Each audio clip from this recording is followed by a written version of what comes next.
Ayan mga boss chief, magandang araw, magandang umaga sa inyong lahat. Narito tayo ngayon sa Pinamalayan Pier, Oriental, Mindoro. At tayo ay babiyahe papunta ng Marinduque, no? Pasensya na kayo mga boss chief, no? Medyo nauutal ako ngayong umaga. Tayo ay papunta ng probinsya ng Marinduque. So dito ang daan pagka pupunta tayo ng probinsya ng Marinduque, sa Pinamalayan Pier, Oriental, Mindoro, going to Gasan, Marinduque. Kaya lang, alam nyo ba mga boss chief, no? Ayan, banayad na banayad ang dagat. Napakaganda ng dagat. Wow, grabe, oh. May view deck. Meron na pala sila ritong ano, no? Tinatawag na, ang tawag dito, baywalk. Wow, napakaganda ng baywalk nila rito, mga boss chief, oh. Dati-rati kasi wala itong baywalk na to, pero ngayon napakalapad na hanggang doon. Hanggang doon sa dulo, kitang-kita natin, 'di ba? Kita niyo ba 'yung mga boss chief? Kaya lang meron tayong problema ngayon mga boss chief. Kasi nga naubusan na pala kami ng slot sa bangka. Bangka lang kasi sinasakyan papunta ng Marinduque. Pag dito sa Pinamalayan Pier sumakay, 40 lang pala ang pasahero, halos 100 kami lahat. Kaya hindi kami nakalista, wala kami reservation, kailangan namin bumalik. So hindi kami matutuloy. So yun ang naging problema natin dito mga boss chief, ano. Yan, ang daming pasahero dito. At eto rin, naghihintay yung iba. Yan. Intermission muna tayo ng mga boss chief, no? Kasi maraming mga dumaan na nagja-jogging dito sa taas mismo ng baywalk. Yan, gaya na sabi ko kanina mga boss chief, ang daming pasahero. Sorry, hindi tayo makakasakay. Pero ang gagawin natin siguro ngayon, iikot tayo mga boss chief. Dadaan tayo sa Calapan going to Batangas, then Batangas going to Lucena Pier. Then from Lucena Pier going to Malalacan Pier sa Marinduque na. So dalawang barko ang sasakyan natin, dalawang bus, and then tricycle tayo going to Mugpog sa bayan ng Marinduque.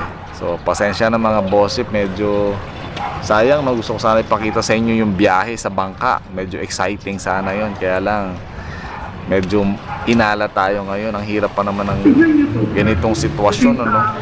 Iniisip namin maghahay na lang kami ng bangka, no? 1,000 pa masahe nun.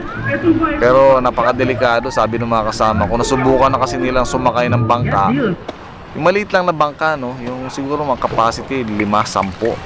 Medyo maliit lang siya. Delikado raw. Kung ano mangyari sa'yo dun sa laot, walang sagutin kasi hindi rehistrado. Tapos basa raw sila kahit ganyan kabanayad, kahit ganito kabanayad yung tubig, basa sila lahat kasi nga sa bandang gitna medyo malakas-lakas. So believe din ako sa kanila, no? Sabi ko gusto ko sana masubukan, matry ko man lang. Kaya lang sinabi na lang yung experience nila, mga babae pa, no? Yung iba lalaki ganun din. Gusto sana nilang kaya lang medyo alanganin sila. Yung isang lalaki gusto, kaya lang medyo alanganin. Sabi ko, iikot na lang siguro kami. Maigi na yung safe. At importante, safe, no? Kahit maliit kami makarating ng Marinduque. Sobrang ganda na ng Pinamalayan Pier mga boss chief, kasi meron na siyang baywalk dito, nakita nyo, no? Hanggang doon. Tapos may mga street lights na tong baywalk na to. So kaya dito jogging area, and then dito nagsusumba yung mga tao. Merong nagsusumba rito, merong nagsusumba doon. Tapos ang kulang na lang dito mga boss chief, magkaroon sila ng pier talaga, no, na barko ang dadaong. Nakapropose na ang barko dito, pero hindi natin alam kung kailan pa, baka 10 years pa, kasi kulang na talaga yung kanilang barko para, o yung bangka para sa mga pasahero nila. Sobrang daming pasahero. Ayan, kita nyo ba yan mga boss chief? Napakadaming pasahero. Siguro ang hindi makakasakay mga 100. Yan, pero dito mga boss jeep, no, hindi lang biyaheng Marinduque ang sinasakyan dito. Itong bangka na nakita nyo, yan ay biyaheng Marinduque. Pero yung biyaheng Sibali, Romblon, darating mamayang mga alas 10. At I think alas 8, alas 9 ang dating, no. Yan ang alis dito ay alas 10 naman. So may biyahe rin ditong papunta ng Sibali, Romblon. Isang isla to na nakahiwalay sa probinsya ng Romblon naman. Yan, dito mga boss jeep, no, sa bandang kaliwa natin. So may baywalk din sila, kaya lang medyo matagal ng baywalk to, no. At ito yung kabuuan niya, ang daming naghihintay dito na pasahero. So maraming babiyahe talaga, no. Nag-iisip pa yung mga kasama ko. Yan. So nag-iisip pa yung mga kasama ko kung ano ba ang desisyon nila. Kung sila ba ay bukas na o pauwi na sila, pabalik na sila ng Calapan ngayon. Pero ako ang desisyon ko mga boss jeep, iikot ako kasi may appointment ako dun bukas na umaga or hapon sa Marinduque. Kaya kailangan kong tumuloy ngayon, pero hindi tayo dadaan dito sa Pinamalayan going to Marinduque. Kung dito kasi 3 hours lang Masagasan, Marinduque na tayo, tapos tayo ay biyahe going to Buwak, Mugpog, mga siguro 20 minutes lang. Pero kung tayo ay iikot mula dito sa Oriental Mindoro going to Batangas at Lucena Pier, siguro mga 2 a.m. hanggang 3 a.m. tayo darating bukas doon sa Marinduque. Medyo matagal, magastos at nakakapagod, pero kaya kailangan natin gawing umikot. Siguro mga ilang 18 hours, no, sa pag-ikot, kasi nga 2 barko, 2 bus, kapag maghihintay ka pa na medyo matagal. So yun, wala tayong magawa, kailangan natin umikot. Samahan niyo ako sa pag-ikot natin mga boss jeep.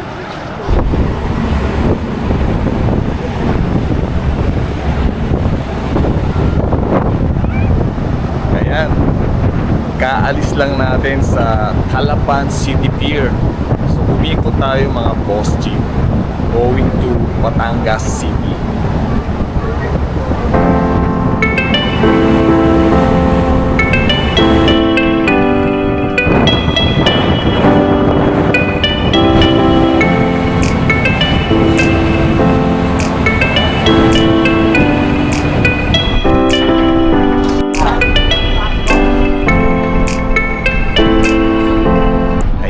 Nandito na tayo sa Batangas City Pier. Tapos ito, mag-tricycle tayo going to Batangas Grand Terminal. Then, magbabas tayo papunta ng Lucena Pier. Saka naman tayo magbabarko ulit papunta ng Marinduque.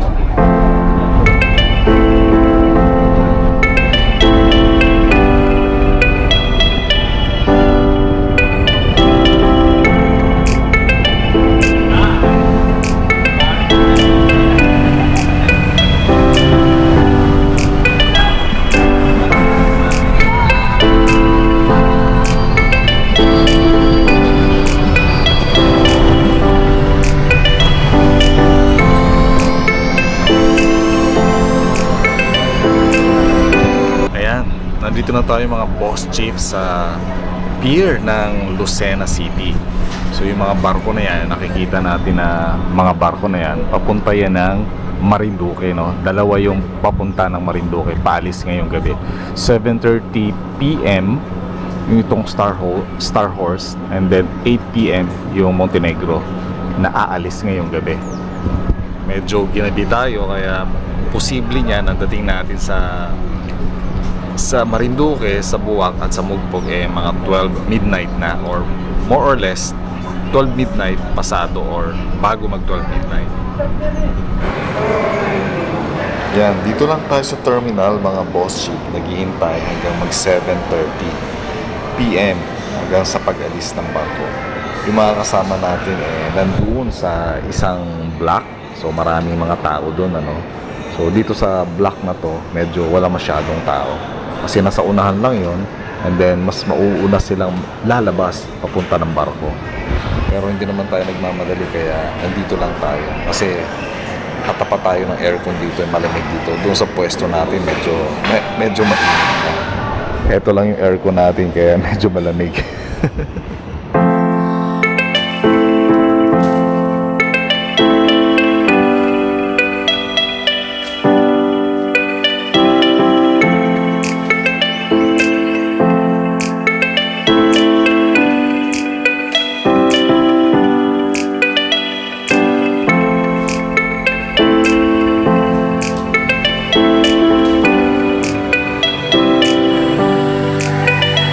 Ayan, magandang araw, magandang gabi kung saan man kayong lupalop ng mundo ngayon, mga boss chief. Narito na tayo sa probinsya ng Marinduque, sa bayan ng Mugpog. So, 8:30 or 9 PM na siguro nakaalis yung barko kagabi mula sa Lucena City Pier. At ngayon, dumating tayo is 1 AM kaninang madaling araw dito sa Mugpog, Marinduque. Ayan, mga boss chief. So, nakita niyo yung kanina, ano? Ang daming buko na pwede nating pitasin dito mamaya. Doon meron din, dito meron, and then dito ang dami din natin mapipitas na mga pumelo. Ayan o, kita nyo ba yan mga boss chip, no? Ayan o, daming pumelo rin natin pwede mapitas dito. Ayun o, sa taas, mga hinog na mga pumelo.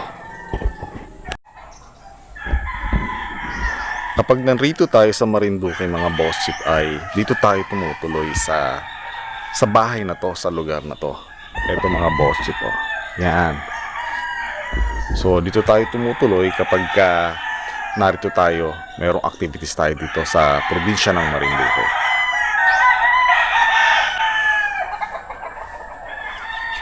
Ayan. Merong saba banana rito, ano, at hindi pa nakukuha yung puso ng saging ng saba. So pwede nating ulamin yan mga boss chip.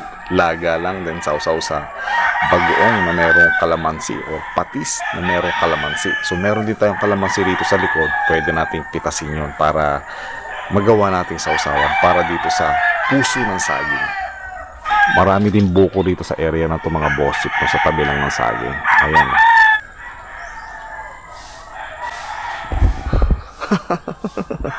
Meron din palang bunga yung lakatan na saging natin dito at hindi pa rin natatanggal yung puso. Ayan, hindi natin alam kung magulang na ito, no, para pwede na saan natin i-harvest. Ayan po. Okay, ang daming bunga at ng prutas natin dito. Oh my God! May bunga rin pala yung Cavendish natin dito mga boss chip. Ito yung saging na Cavendish. Ayan, oh. So green pa lang yan, hinug na. Meron pa rin siyang puso, no. Tanggalin na nga natin yung puso. Yan. Ay ko, ito yung puso niya. So ilagay na natin pataba ito dun sa kanya kasi sobrang liit niya na at hindi naman ito kinakain, no. Kinakain siguro ng iba, pero sa atin hindi natin alam kung paano to i-prepare bago kainin. So yung puso na lang ng saba yung ating kakainin. Putulin na rin natin mga boss chip, no, itong puso ng lakatan. Okay, so yung puso na lang ng dalawang saging na saba ang hindi natin napuputol. Puputulin natin yung kapag uulamin na natin yung puso ng saging ng saba. Pinuputol yung mga puso ng saging, no, kapag nailabas na nila ang lahat ng kanilang bunga. Siyempre, para pag pinutol natin yung puso ng saging, wala nang nutrients na pupunta ron. So yung nutrients pupunta na dun sa bunga para mas maging malaki ang kanilang mga bunga at siyempre mas maging healthy sila. At siyempre yung puso, no, pagka ginugulay siya, pwede natin mapakinabangan malaki pa siya, dahil pag hindi natin agad naputol, pagkatapos niya mailabas ang lahat ng nabubuong bunga niya, lumiliit yung puso. Ayan mga boss chip, no, bumili muna tayo ng tubig na may inom natin dahil wala tayong tubig dito na may inom, dahil wala tayong kasama o nakatira sa bahay na ito. Yan. Kaya syempre kailangan nating bumili muna ng may inom nating tubig, ano. Okay, Pasok muna natin ito sa loob ng bahay.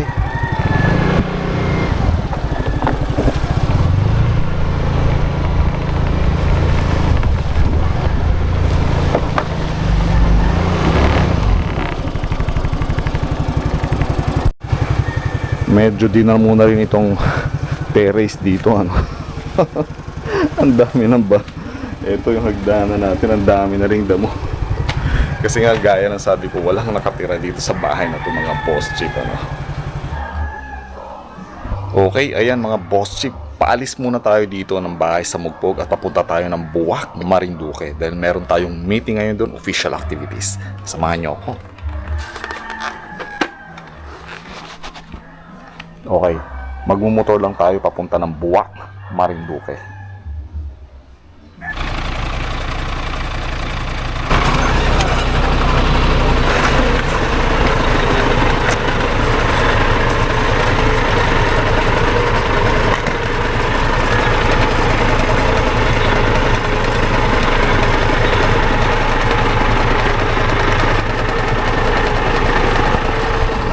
Ayan mga boss chick, no, pakita nyo yung mga tinatraktora na mga araro. Andito na tayo sa meeting place natin. So sa farm ito ng isang organic farmer, kaya lang wala pa yung iba nating makakasama. Kaya habang hinihintay natin, so tumingin muna tayo rito ng ginagawa nila sa kanilang farm.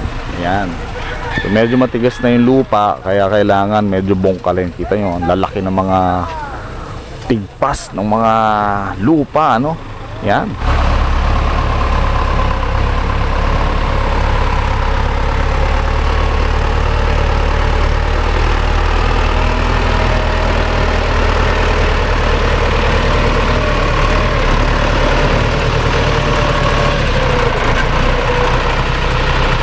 Ayan, panay pa rin ang kuha natin sa traktora, no, mga boss chick.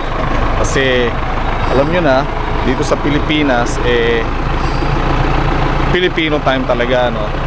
Alas 9 ang usapan ng meeting, pero hanggang ngayon wala pa rin yung mga kasama natin. Kaya hinihintay pa rin natin sila na dumating bago tayo mag-meeting. So hanggat wala sila, syempre hintay-hintay muna tayo sandali. At syempre obserbahan na rin natin, no, kung paano ba yung ganito kalaking traktora, no, na nagbubungkal ng lupa. So ganyan sana yung plano natin doon sa bukid natin, ano, sa Mick Organic Farms, Calapan Oriental, Mindoro, na titira din sa ating mga tambuan doon, ano. Kaya tinitignan natin, no, obserbahan natin habang naghihintay tayo ng ating mga kasama sa ating meeting.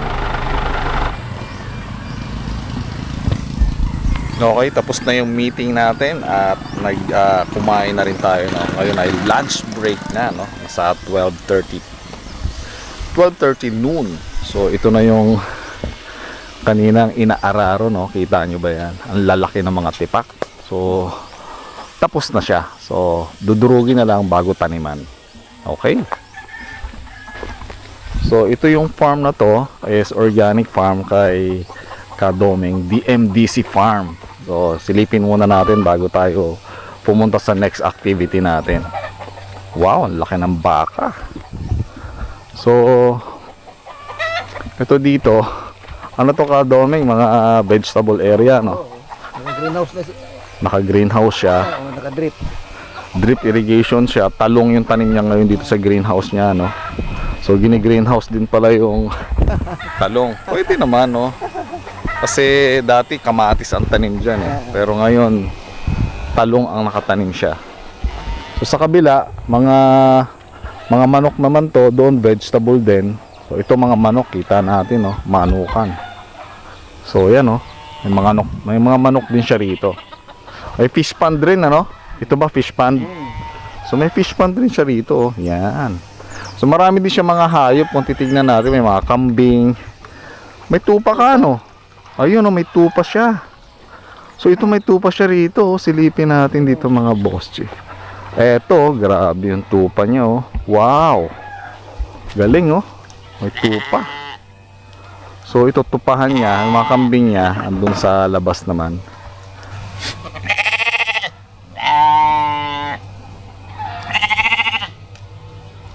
Wow. Narinig niyo ba yun? Ba! Ba't yung isa, ano ibig sabihin? So ano ibig sabihin nun mga boss? Ibig sabihin pinaghalong kambing tsaka tupa kayo. Isa yung isa ba. So dito meron pa siyang mga ilan naman mga ornamentals, no? Dito ornamentals kita natin yan, no? Mga bulaklakan yung kanyang area. Yan. So marami siyang mga pakain dito sa kambing tupa, yung tinatawag nilang ano ba ito? Itong pakain na to, oh, no? Madre de cacao. Yan, dami, oh, pakain.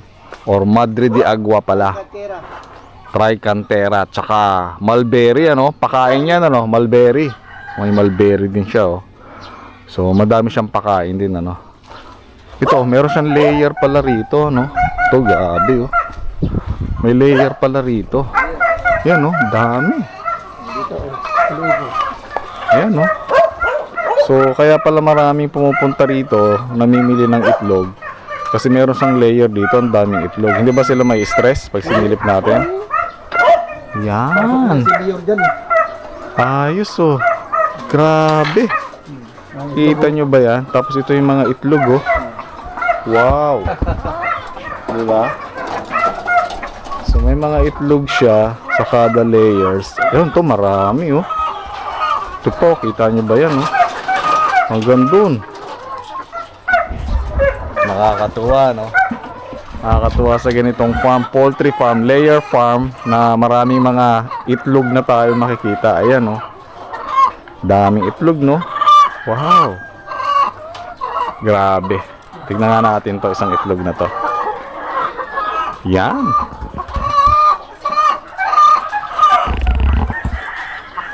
Ayos.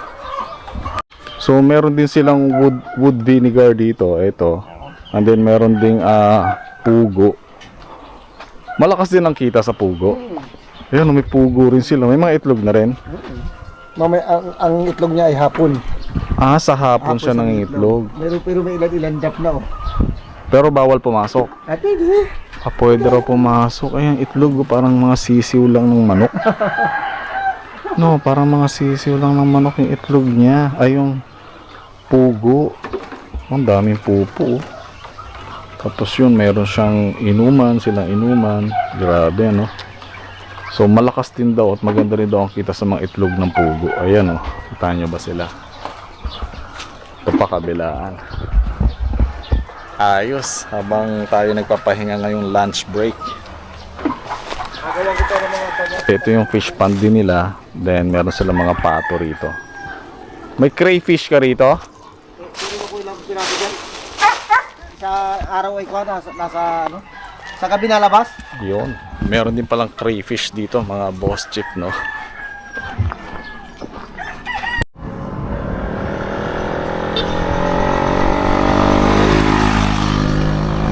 Yan, ito yung DMDC Organic Farm. So dito yan sa Buwak, Marinduque. So tayo ay pauwi na, mga boss chief, dahil hindi naman pauwi, no? Tayo papunta na doon sa next activity natin dahil tapos na tayo dito. So let's go at samahan nyo ako sa ating pag-alis at pagpunta sa susunod na activity natin.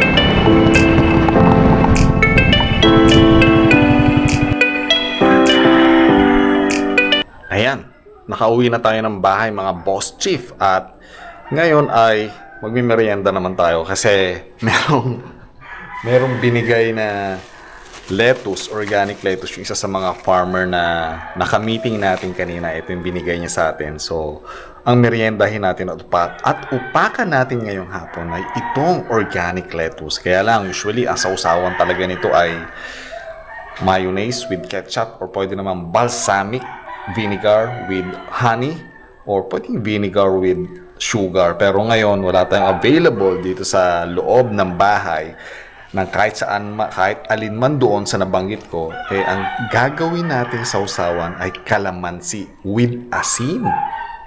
tignan natin, tikman natin mga boss chip, no? Kasi meron tayong kalamansi rito sa likod at may available na asin. So, yun yung ating gagawing sausawan.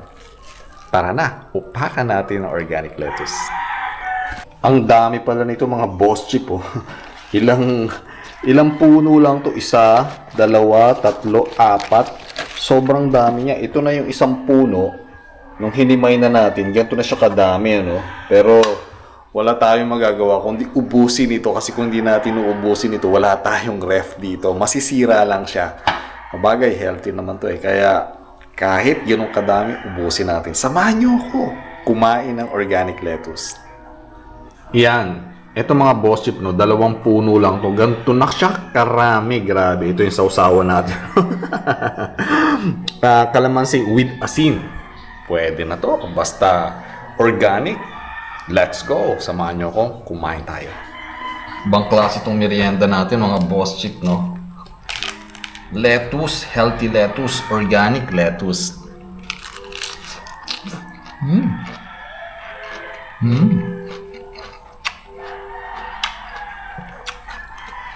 Manamis-namis. May konting asim at alat dahil doon sa sausawan natin. Pero panalo pa rin siya, no, kahit homemade. Pasensya na. Bilaukan ako eh. Sumasabit. Kahit homemade siya, yung sausawan natin, panalo pa rin. Kain tayo.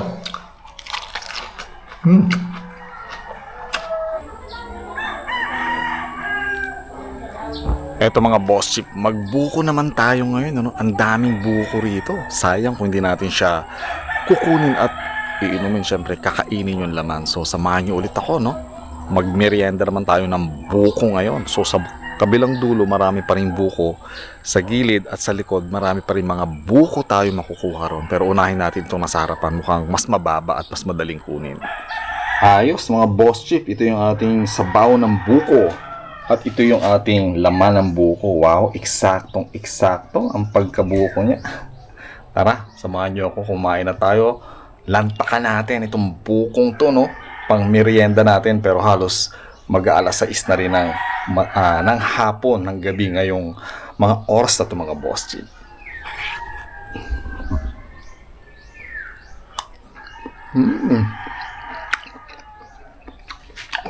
Grabe.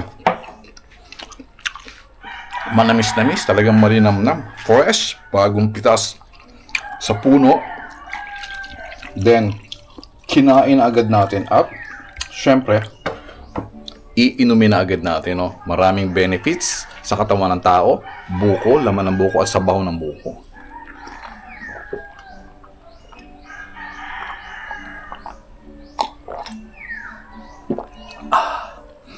Para tayong uhaw na uhaw. Sulit na sulit. Panalo to mga boss chip.